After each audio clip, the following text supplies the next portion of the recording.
Good evening, everyone. My name is Michelle. I'm a product specialist here at Oculus. Welcome to tonight's clinical webcast, Scleral Lenses with ScanFit PRO and the Pentacam. You have a text box on your GoToWebinar screen where you can enter questions. Feel free to enter your questions during or immediately after the presentation, and we will have some time to discuss them at the end of tonight's webcast. Our speaker tonight is Dr. Christine Sindt. Dr. Sindt graduated from Ohio State University College of Optometry in 1994. She completed her residency at the Cleveland Veterans Administration Medical Center. In 1995, Dr. Sindt joined the faculty of the University of Iowa Department of Ophthalmology and Visual Sciences, where she is currently professor of clinical ophthalmology and director of the contact lens service. She also serves as a consultant optometrist for the Iowa City Department of Veterans Affairs Medical Center. Dr. Sindt is a chief clinical editor for the Review of Optometry and serves as a peer reviewer for several journals of ophthalmology. Dr. Sindt holds 7 U.S. patents and has over 150 publications. She is the inventor and founder of EyePrint prosthetics and obtained FDA approval for her process and design, and her designs are now in the global market. Dr. Sindt is a fellow of the American Academy of Optometry, the former chair of the AOA, Cornea and Contact Lens Council, past president and founding member of the Women of Vision, and past president and co-founder of the Scleral Lens Education Society. In 2016, she was named one of the top 30 most influential practitioners in the last 30 years by the Contact Lens Spectrum. In 2017, she received the Achievement Award by the AOA Cornea and Contact Lens for outstanding contributions to the optometric profession, and the Theo Award for Excellence for Innovation. In 2019, the National Keratoconus Foundation named her Top Doc of the Year and the Scleral Lens Society Scleral Lens Practitioner of the Year. It's an honor to have Dr. Sindt with us tonight for the webcast, and on behalf of Oculus, I would like to express our gratitude for her time and effort, and I would also like to thank you all in attendance tonight for your time. Without further delay, I would like to welcome Dr. Sindt. Thank you so much for having me. This has certainly been a great project to work on, and I'm so excited to be sharing it with everybody and bringing it to the market.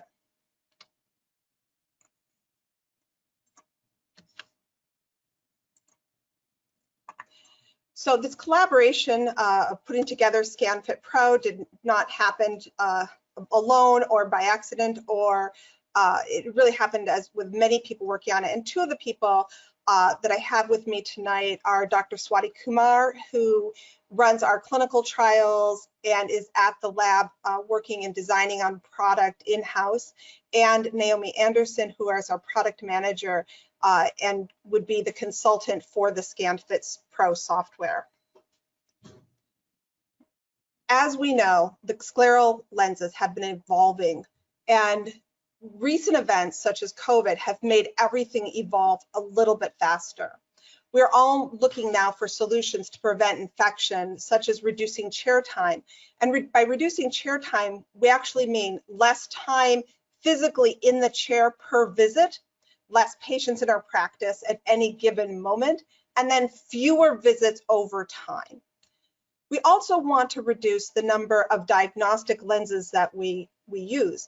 We know that these diagnostic lenses now have a new standard of care required to disinfect these lenses between multiple patient use.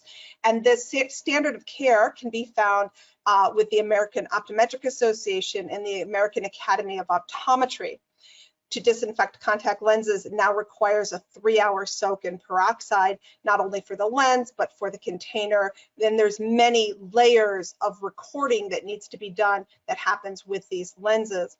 So to have a no lens system or a minimal lens trial lens system is preferable, because it's going to save time in the chair, but also time on the back end with cleaning. There's also a demand for increased complexity with the lenses. When I started fitting scleral lenses about 25 years ago, there wasn't a lot of options. Either the lens worked or it didn't. What you could change on a lens was the base curve. There were no toric peripheries. There were no changes in the periphery that could be made. But now there's so many different options that we can put on a lens, even between lens designs or even within the same lens design. And it's hard to know what changes are going to be meaningful changes. And if you change one thing, how does that change something else on the lens? So you can improve it in one direction and make it worse in another. But these higher expectations of wanting better comfort, wanting better physiology, wanting better optics, but wanting it quickly and accurately. The problem is we're not getting enough reimbursement for all these multiple revisions. I certainly have heard of lenses taking 10, 11, 12 revisions before the patient's happy. And that's really where ScanFit PRO comes in, is getting the patient from start to finish faster, doing it in a way that is economical for your chair time, for the patient, and having a higher level of comfort in optics. And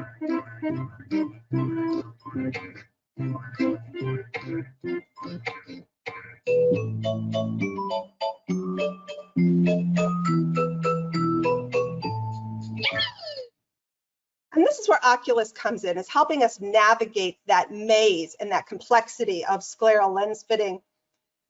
There's so many different things to change, and it really obscures how we get to that endpoint. Not only that, we've got a learning curve. Every one of us has to go through a learning curve. And when you start with one lens, you go to a different lens, you go to a different lens, and every one of those lenses requires a learning curve itself. I'm constantly learning too. I feel like I look back at some of my previous fits and think to myself, oh my goodness, what did I not know then? But I know now. And so there's a constant learning curve that we go along with. But really what I want to get to is, how do we stop just thinking about the lens and start thinking about the person under the lens, start thinking about the disease that we're fitting and what we expect from that disease and how to manage the person, and not be thinking about how to manage that piece of plastic. And so with Oculus, we can get the scan and then circumvent all of those changes, all of those maze complexities that we are navigating right now. And we get to the on-eye lens. We just import what we get from the Oculus Pentacam into the ScanFit PRO data. And then really within 30 seconds, we can design up a contact lens that matches the exact contour of the patient's eye. And this is done by using corneal tomography or ocular tomography. Tomography is a two-dimensional image of a slice through a three-dimensional object. Now, tomography isn't just with fitting scleral contact lenses. The real advantage that you have when you use the Oculus Pentacam is it's a whole practice unit. So it's not just a topography of the ocular surface. It also gives you the anterior as well as the posterior corneal surface, so that you can monitor progressive ectatic diseases. This gives us the pachymetry of the eye. Pachymetry is important, not just with looking at ectatic diseases like keratoconus or pellucid, but also looking at corneal grafts. Are you having any swelling? That's an indication of graft failure or graft dysfunction, or Fuchs dystrophy dysfunction. It lets us look at densitometry, and this is looking at corneal scarring and cataracts, and how is that going to affect the optics of the eye. We blame a lot of things on higher order aberrations, but in reality, those corneal scars can produce aberrations that are not mathematical and are not going to be corrected by the contact lens. This can help us tell when you need to take the cataract out before you go ahead and fit the contact lens or the scleral contact lens to the eye. It allows us to look at ectasia over time. When is it time to cross-link? Have we had changes? Do we need to modify the patient's behavior? Other things like glaucoma screening, pachymetry-based IOP correction, for example, or you can look at the angle or the anterior chamber volume. It allows us to compare data over time. And what we're really talking about today is the scleral and limbal profiling, which allows us really to start with the patient, manage their disease, but also fit the contact lens on the eye as well. So it accomplishes this by taking these Scheimpflug images in 5 primary gaze scans. And primary gaze scans are very important, as I will show you here in a minute. It covers, it says up to 18 millimeters of ocular surface. Realistically, you can get about 16.5 to 17 millimeters consistently. And if you get a really good scan, you can get out to that 18 millimeter data. The direction of gaze is important when you take topographical scans of an eye. And in this case here, you will notice that this subject is looking straight ahead, but when she looks down, there's actually anterior movement of the ocular surface. And that will actually make the scanner think that the ocular surface is actually farther anterior or closer to the scanner, and this actually changes the curvature. If you look at the map on the right-hand side here, the blue dot represents where the ocular surface actually is, and the green dot represents where the unit thinks that the ocular surface is. When you're designing a contact lens, things like eye movement are going to change the shape of the globe because of the extraocular muscles, and will change the position of the globe in space. But this can create some inherent discrepancies into the design of the contact lens. So the more you can keep that patient's gaze in that straight ahead primary gaze, the more accurate the scan is going to be. Now the data is just a huge amount of data comes across with these scans, and what it creates is this corneal scleral profile. Now, anything that is in dots is actually extrapolated data, and anything that's solid is actually scanned or measured data. You can click on any one of these vertical bars here, and it will tell you the sagittal height or the elevation height at that particular place. You'll notice there's an S for superior, inferior, nasal, and temporal, and that tells you where you are on the cornea. It also exports these scleral lens parameters, and it will have the diameter at which that data is extrapolated at, and then it gives you elevations or that scleral height at those different diameters. It produces this map here, and in this case, what you're going to see is this is a slightly oblique, but with the rule, if you will, scleral data. Now, what that means is that these red areas or these hot areas are the high areas or the highest elevation. This corresponds to the flattest part of the sclera. The areas that are blue are the areas that are curving away or going down. This is an elevation map, and so they're curving away faster. And so this is the steeper, if you will, axis, and that's why it's steeper in the vertical, flatter in the horizontal, and that's what we call a with the rule sclera, because it is with the rule. What you'll notice here is you have these cornea is 6.1. That's the sphere the best fit sphere that generates the surface or the elevation data on the corneal area, and then the sclera, the radius of curvature of the best fit sphere is 11.2 millimeters. So if you're looking between scans, you're going to want to compare those numbers to see where your elevation data actually is coming from. But what you'll notice when you change this diameter ring here, is that your elevation data on your sclera changes dramatically. So one of the things you're going to notice here is you have this elevation data at 15 millimeters, the overall sagittal height, we have about 4,600 here. At 16 millimeters, you're going to go down to 4,900. So 1 millimeter away creates a significantly deeper or more sagittal depth.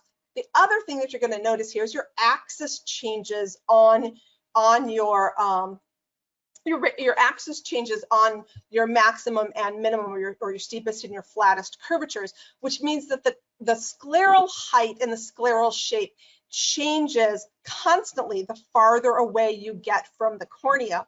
And when you look at it in 3D space, in the ScanFit data, you can actually rotate that around and see these changes from the limbus out into the periphery at different areas on the eye.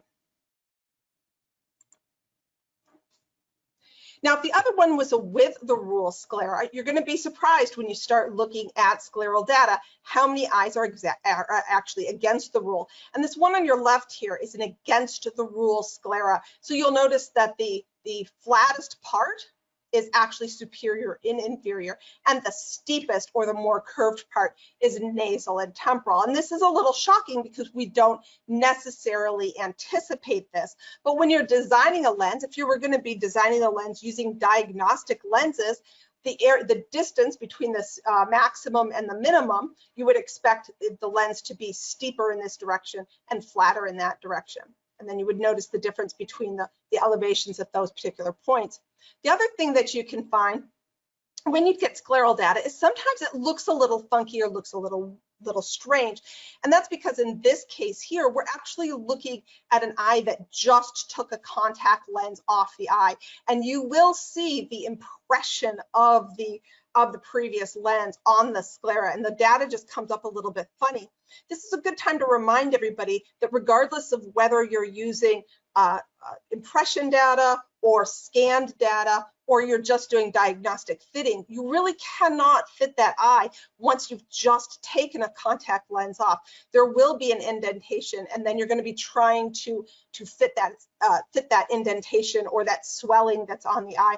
It's a little bit like trying on shoes after you have been wearing a shoe that's kind of crushed your foot all day long. You really don't get a good and accurate information. So at this point, I'm going to let Naomi take over and talk about the ScanFit PRO software itself and what the software actually does. So once you get that scanned data, it imports directly. There's a drop-down box. You can click in it, and this will be on the unit itself, and you can import the data directly. So I'm going to just back it up here and let Naomi go from there. Are you ready, Naomi? Yes, I am. Go ahead and start that. Thank you. So like she said, my name is Naomi. I am the product manager for all things ScanFit. So feel free to shoot me an email or give me a call at any time. My email will be up here at the end of this presentation. So I'm happy to answer any questions you guys might have about anything. So like Dr. Sindt mentioned, once you get a good CSP scan, you'll import that data directly into our ScanFit PRO software. And the practitioner will design the lens themselves. You can do it at home with a glass of wine. You can do it in an office. But the beauty of this is you do not have to have the patient there while you're actually designing this lens. You take that scan and you're done. That's it. So this is just a quick little video kind of going through every step. It's a minute and a half. It's actually a very slowed down design process. Like Dr. Sindt mentioned earlier, it only takes about 30 seconds really to design the full lens, but you have full control over absolutely anything and everything that you want control over. So one of the first things I'd like to point out is that Oculus is unique in that it provides us a iris image overlay on the lens itself.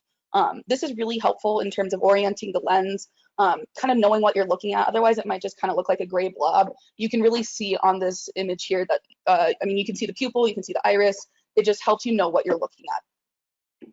It also really helps when you're plotting the limbus, because this is really important. Your limbus is obviously going to control a lot of things, such as your optic zone, the actual fit of your lens, the base curve, all that jazz. So you're going to see that pop up here in just a second. That blue ring there, the Pentacam will automatically detect the limbus for you. I'd say it's accurate about 90% of the time. You can plot your own limbus. It's as simple as just taking a point on or off. Once you get that limbus, this is the back surface page here. This is where you control your clearances, your boundary zones, things like that, and your diameter.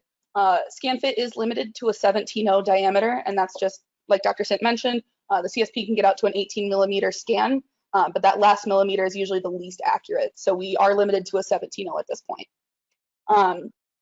What we just saw here was the back surface. That's where you input your power, choose your material and everything like that. So we all do tons of optical math. I'm pretty sick of it. I'm sure you guys are more sick of it than me because I'm new to this field. So we put a power calculator in there for you so you don't have to do any math. It's as simple as just doing base curve power over refraction. With COVID, we have been doing a lot of plano lenses just because patients and practitioners are not wanting to put on trial lenses. So that is something that we are recommending just with the changing times. We also have a multifocal option, which I'll discuss here in a minute, but that's been pretty successful, which is really exciting. And then the bump page, which I believe was that last little bit. Dr. Sindt, if you don't mind just playing that last clip there with the bump. We are able to add more clearance, yeah, right there, perfect, into a very specified area. So if you have a patient with a pinguicula and you need 50 more microns of clearance just over that specific area, all you have to do is just draw a bump over it.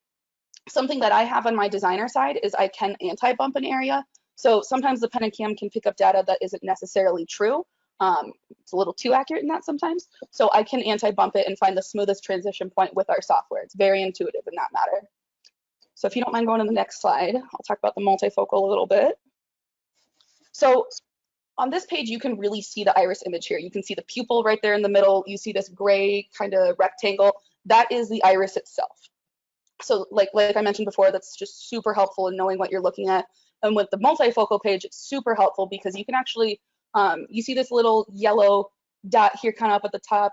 Yeah, so that is a ruler. And it's as simple as just clicking on that and choosing one point of the pupil to the other, and it will measure pupil size for you in millimeters, and you can input that into your zone size to adjust it to your center near, center distance, whatever your patient prefers. So yeah, the zone size is really what makes the multifocal so unique.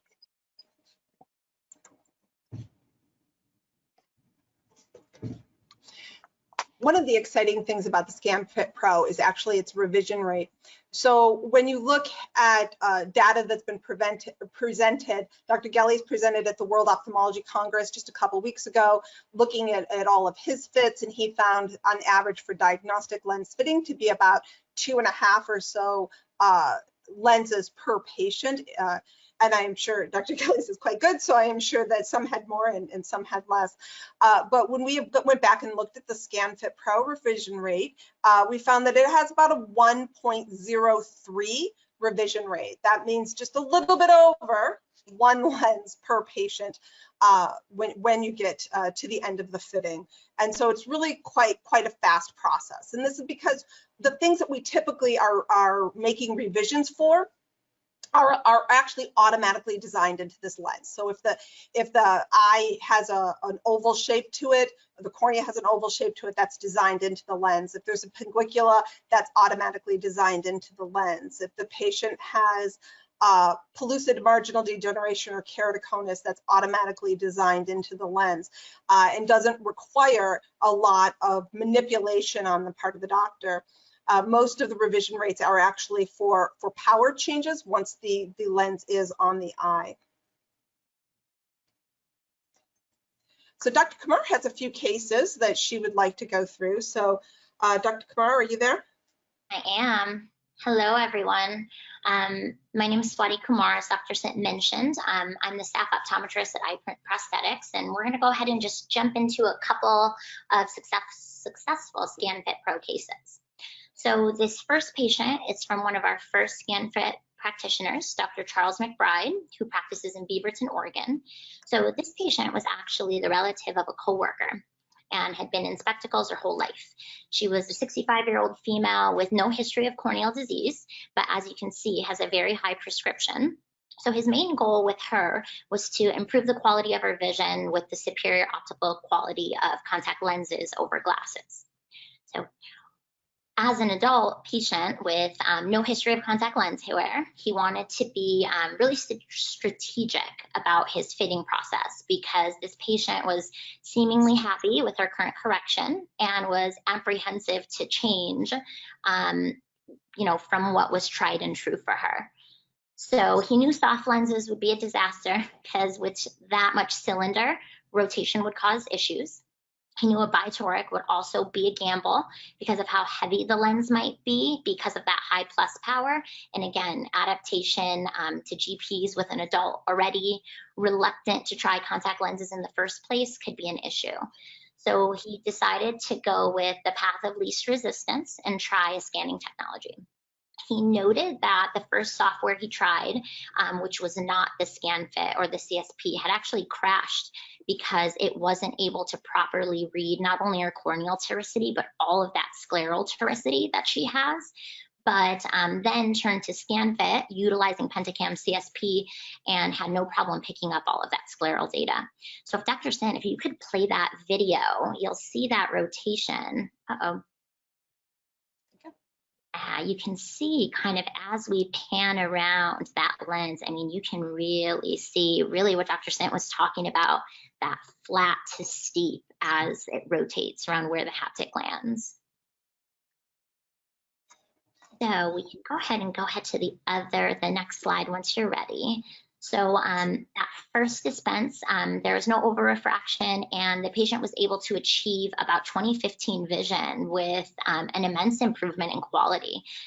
He noted that there was even coloring throughout the ocular surface, which basically meant lack of blanching or impingement, and his excitement about the fact that it was such a precise fit without any prism ballast necessary to, cause that extra weight to pull that lens down where needed.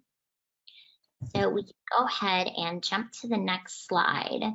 These are the actual photos down here, aren't they, Dr. Kumar? Yes, that's right. So taking a look right down here, I'm not sure if you all are able to see my cursor, but that first photo to the far left, the one dot is right eye and 2 dots is always left eye. So you can see right and left eye laid down, and then side by side, that's actually those lenses turned around, and you can again see that scleral toricity built right into that contact lens for that perfect glove-like fit. Now, moving to the next slide, we can go ahead and take a closer look at the lenses actually on the patient's eye, and you can see how precisely that lens edge aligns to the patient's sclera and that even coloring that Dr. McBride mentioned.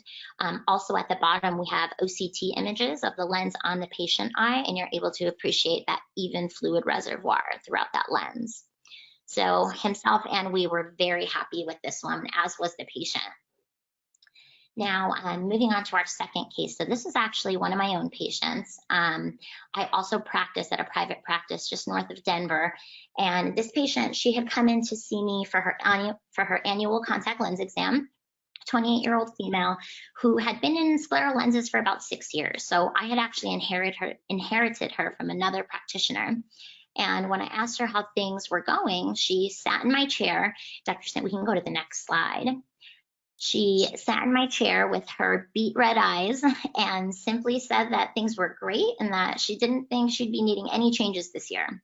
So I probed a little more into her fitting history, and she mentioned that when they first started, she had been in about 5 or 6 different lens designs with multiple revisions each, and this was just simply the best she was able to get.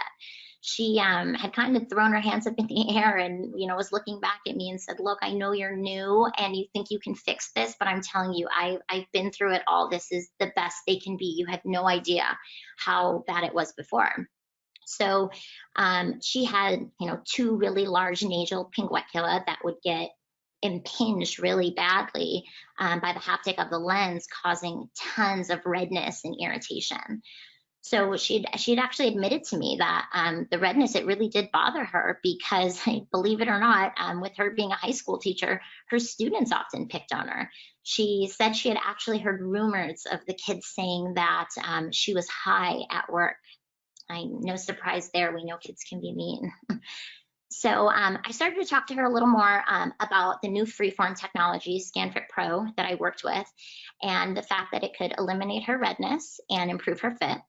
I could tell right away that she was excited about the possibility when she heard more about it and how it was different from diagnostic fitting.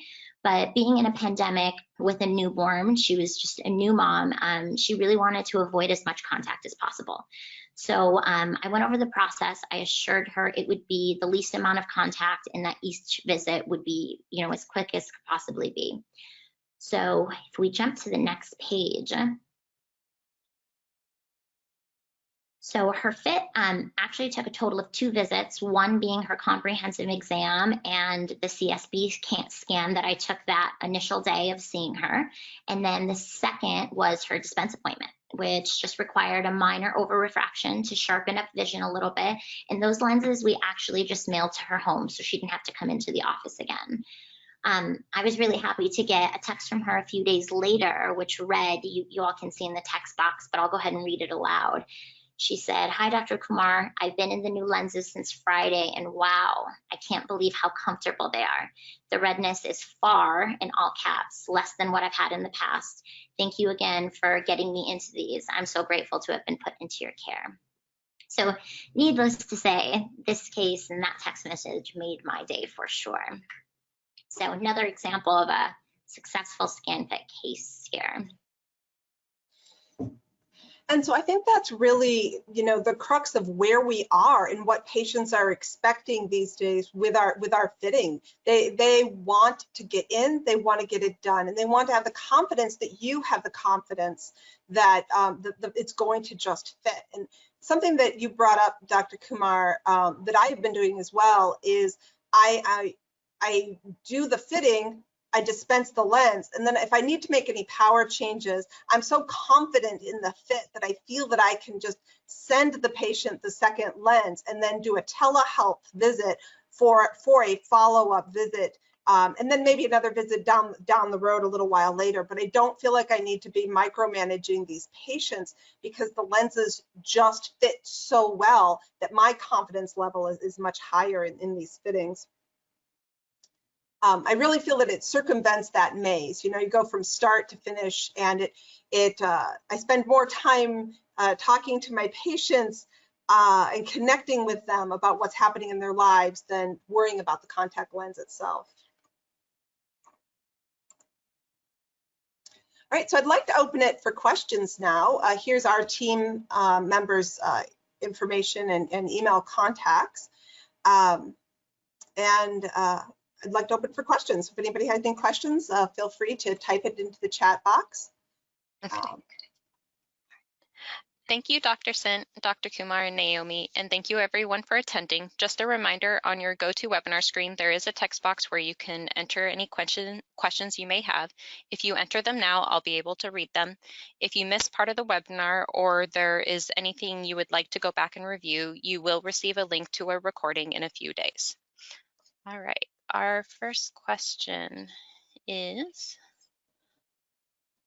will scleral lenses be able to correct for higher order aberrations in the next few years? What other improvements to scleral lenses are you looking forward to in the next few years as well? Scleral lenses will probably be able to correct for higher order aberrations in the next couple of months. It is certainly something that is being actively worked on. Our EyePrint Pro platform, which is the impression-based technology, already has that built into the platform itself.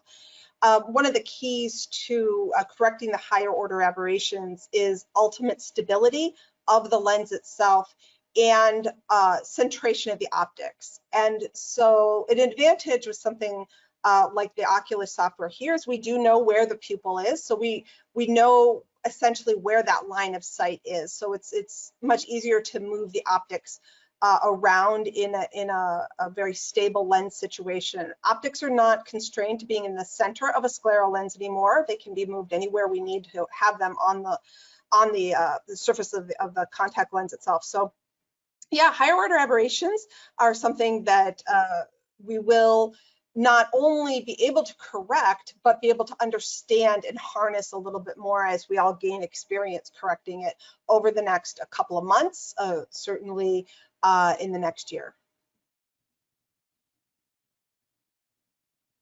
Thank you. All right. What is your criteria for ScanFit versus impression molding? I think the criteria for ScanFit versus impression molding is on a number of cases. It's going to depend on the complexity of the patient. So the more data points we have, the more data points you need, I should say, the more we need to go to an impression-based, because an impression-based gets the entire ocular surface.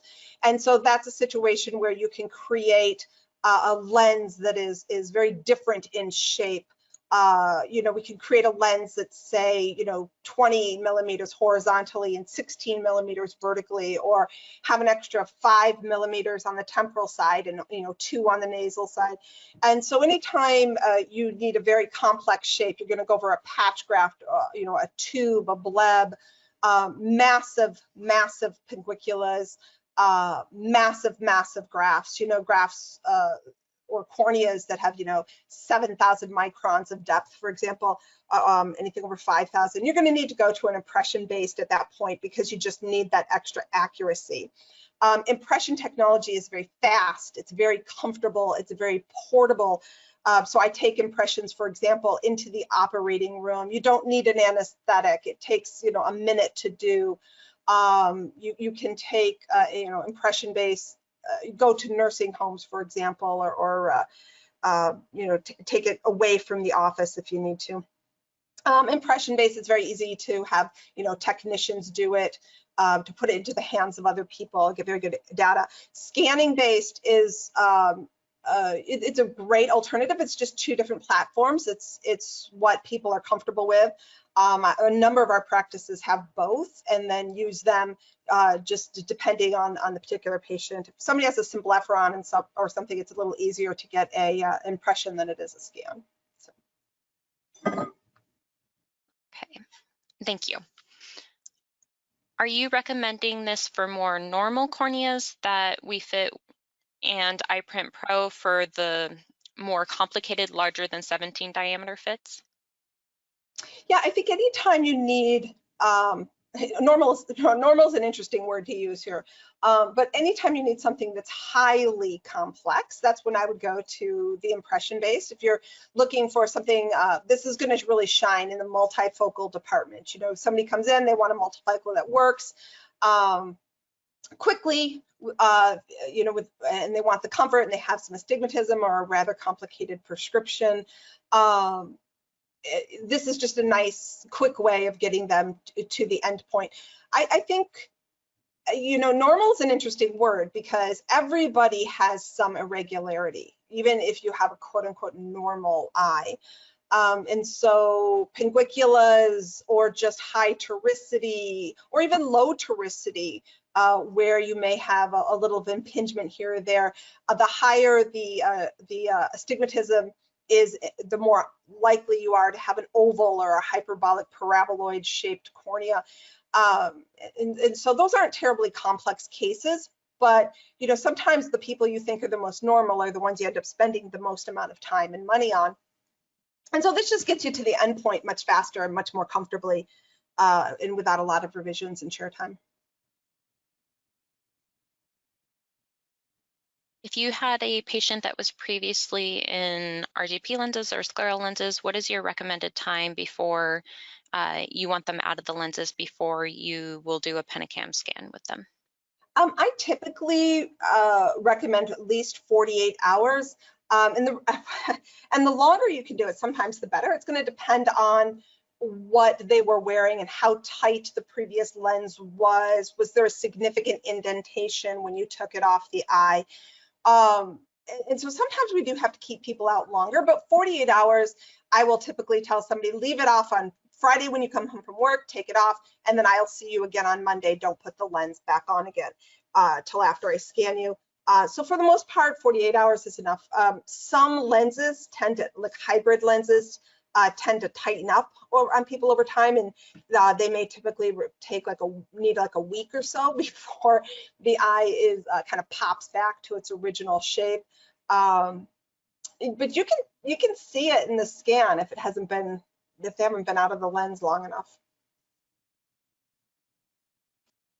Thank you. And then, is there a common reason you might send a lens design back to the designer before manufacturing? Maybe I don't fully understand that question.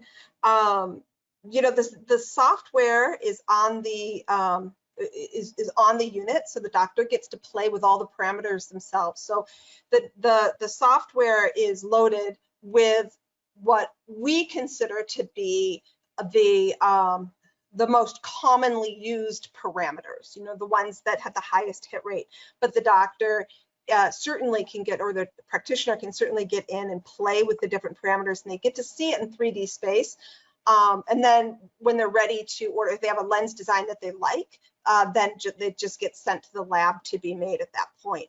However, we do have consultants on staff, and so if you want to, or you have questions, our consultants can team viewer into your computer and look at your design and offer advice or offer changes, or can get in and do some things into the system that aren't necessarily on the front surface. So there's a lot of parameters that are actually in the back surface or behind the scenes that we can get in and make design modifications to the lens. It's a little bit more advanced. And as people get into more complicated cases, sometimes we need those more advanced design options. Kind of jumping in on this with you, Dr. Sindt. I review every scan that comes in, so I would say like a couple of things that I really look out for is the limbus and how that's defined. Limbuses are not taller than they are wide, so that's something I really look out for if it's a tall limbus. The other thing I look out for is just, like I mentioned before, weird elevations that might not be completely accurate on the actual lens itself. So if the question is kind of like when would they get rejected, it would be really crazy elevation changes that just obviously are not accurate. And then, like I said, the limbus fit, and yeah, that's about it. Yeah, and if the doctor can take a picture with their cell phone or take a photograph of the eye and send it along with the scan, if there's something really funky happening with it, that's very helpful to our designers to tell what is real and what is not real. Conjunctival chalasis, for example, is something that can show up because the scans are so accurate. That will show up when it may not necessarily actually be there. And you don't want it into the lens itself.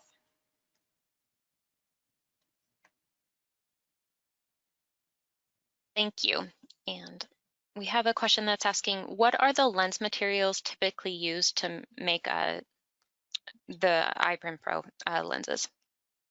It's pretty much anything you want. We typically use the optimum materials, but we can literally use whatever it is that you want. Naomi, do you have anything to add to that? No, I don't. I agree. We Advanced Vision Technologies manufactures all of our lenses, so I mean, you have full control over whatever they have in stock here. Basically, I would say the Optimums are probably the most popular. Optimum Infinite, Extra, and then Acuity 200 is our newer one that's getting a little bit more popular. It's just got a little bit more breathability on it. But in the software, you control that. So on one of the design pages, you actually pick the material that you want the lens made out of. Exactly. Yep. The only thing I would add is that you were limited by, certain practitioners have specific color preferences. So that would, of course, be if that lens material and button is offered in that color.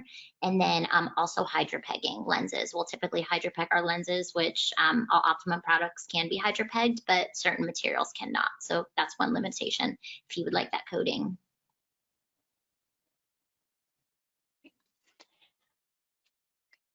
And our next question is, what is the criteria for determining which diameter to choose for ScanFit? I would say make the lens as big as your data that you have. It typically defaults to, I believe, 16 millimeters. Is that correct, Naomi? Yes. Yep. So 16.5 I'd say is our most popular. But yeah, whatever your heart desires. It really depends on what you're trying to accomplish with the fit. Is it just vision? Are you trying to cover more of the ocular surface with the lens? It depends on what you're trying to accomplish, but it will default to like 16 or 16.5 millimeters. But if you have a really great scan, you can make it bigger.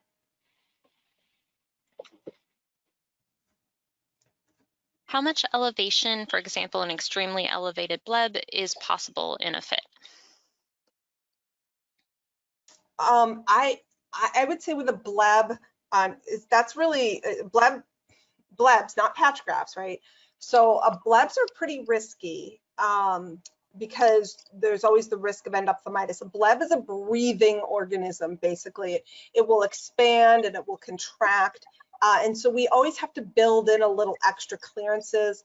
When I am fitting a bleb, I usually try to build in an extra 300, maybe even 400 microns of clearance over that, knowing that the bleb itself is going to reform, restructure, and reshape underneath the contact lens. So a bleb itself, I would give it about an extra 400 microns. A patch graft, I usually build in an extra, 100, maybe 200 microns, depending on what the patch graft is tissue actually is a corneal tissue or scleral tissue, pericardial tissue or whatnot. So I do give it a little bit more. I'm not really sure the deepest bleb that we've ever done. Do you happen to know, Naomi? I do not. I would say like my general rule of thumb is if you can get a good scan on the eye and it's all real data, we can make a lens for that.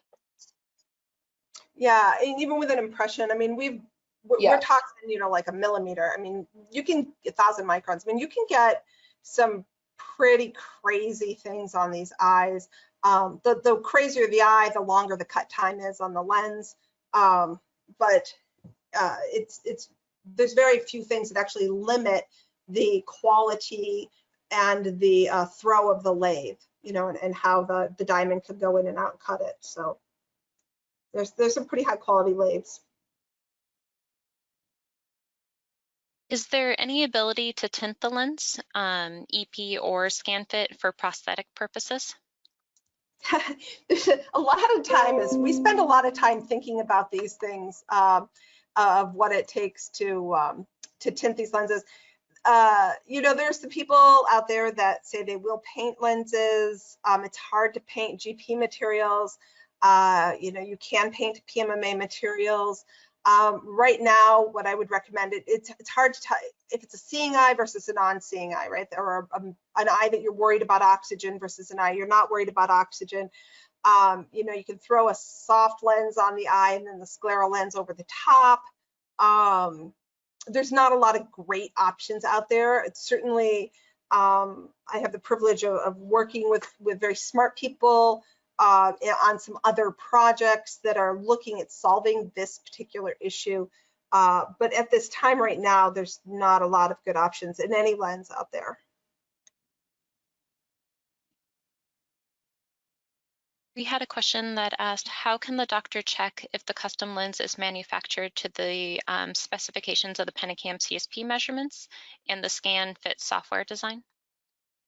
Well, we do a lot of in-house validation on it. So the doctor itself, you know, unless you had some pretty extensive software, that would be difficult to do. But one of the things that we do in-house is we look at validating this. And so we have validated the Oculus scans to impressions, for example. We have validated the Oculus scans to themselves, repeated over time. Are they consistent? Are they consistent over time? And how we do this is we actually have software that allows us to overlay two images and then align those images and create something called a root mean square value, or RMS value, between it, which shows, you know, how far off are those two surfaces. So again, we do that, you know, Pentacam data to impression data, Pentacam data to itself. We can do the front surface of a contact lens, I mean the back surface of a contact lens to the front surface of an eye. So there's lots of different ways that we can do that, and this is something for quality management purposes that we look at consistently and continually to make sure that we are within that validation range. So harder for the doctor to do. You still can read power, of course, in base curve, but it is something that we look at, and if it's something that's really important to you, it's something that we can pull up and look at as well. We actually had a question from one of our Oculus staff. We were wondering, have you found patients tolerate multifocal lenses well? What criteria makes a patient a good candidate for multifocals? Well, not an engineer. So it's the same criteria that always makes for good multifocal lenses, and that would be, you know, people that are looking for functionality at many different distances, somebody that has a varied workplace.